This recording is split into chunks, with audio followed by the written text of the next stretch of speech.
Mr. Klutz is Nut by Dan Gutman. Chapter 5 My Big Mouth.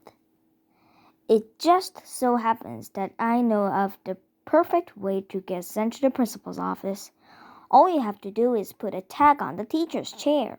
My friend Billy told me he did this once and he got sent to the principal's office.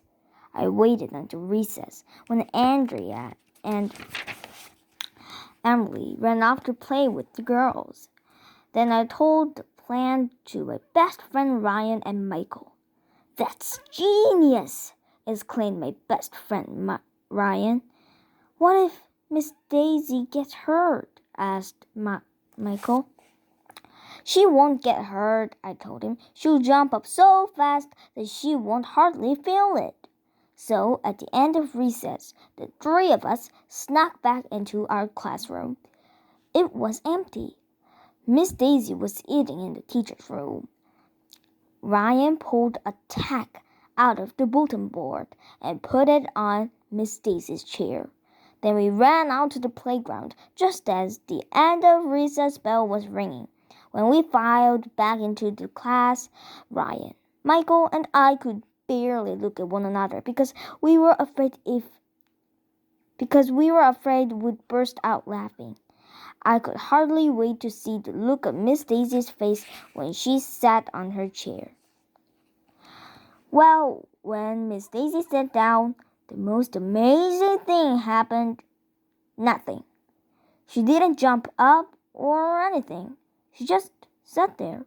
Me and Ryan and Michael looked at one another. How could she not feel that? "She must have buns of steel," Ryan whispered. "She's like Superman." Then I realized that I had forgotten to tell Ryan something very important. When you put a tag on the teacher's chair, you're supposed to put the tag a little bit on one side. When you put it in the middle of the chair, the tag sort of, it doesn't have any target to hit, if you know what I mean. Miss Daisy got up to do math, not even realizing there was a tag in her butt. When she turned around to write on the chalkboard, we could see the tag was just stuck there, hanging in the middle of her backside. Me and Ryan and Michael thought we were going to die trying to keep ourselves from laughing. It was probably the funniest thing that had ever happened in the history of the world. You should have been there. "Excuse me," said Andrea, raising her hand to ruin everybody's fun like always. "Miss Daisy, I think there's something stuck to your skirt." Miss Daisy turned around and pulled out the tag. "Who did this?" she demanded. "I did," Ryan bragged. "Go to the principal's office, Ryan." "All right," Ryan whispered, pumping his fist. "I'll be back in a few minutes with a candy bar."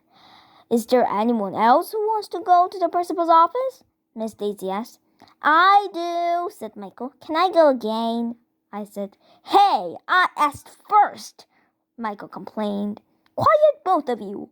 Miss Daisy pretended nothing unusual had happened and went back to her lesson, but I saw her look at her chair carefully before she sat down again. A few minutes later, Ryan came back to the classroom. Mr. Klutz was with him. "So, did he give you a candy bar?" I whispered excitedly when Ryan sat down. "No," Ryan whispered back. "When I told him that I thought he would give me a candy bar like he gave one to you, he got really upset. He told me he was going to call my parents and have them come in to talk about what happened. I think we're all in big trouble." Oh, man! I decided that maybe it wouldn't be such a good idea to be best friends with Ryan anymore. I should have kept my big mouth shut about the candy bar. So, you sure are wondering what would have happened next, right? Well, did you like my story? Then push the thumbs up sign or the subscribe button. That's it for today's story. Bye!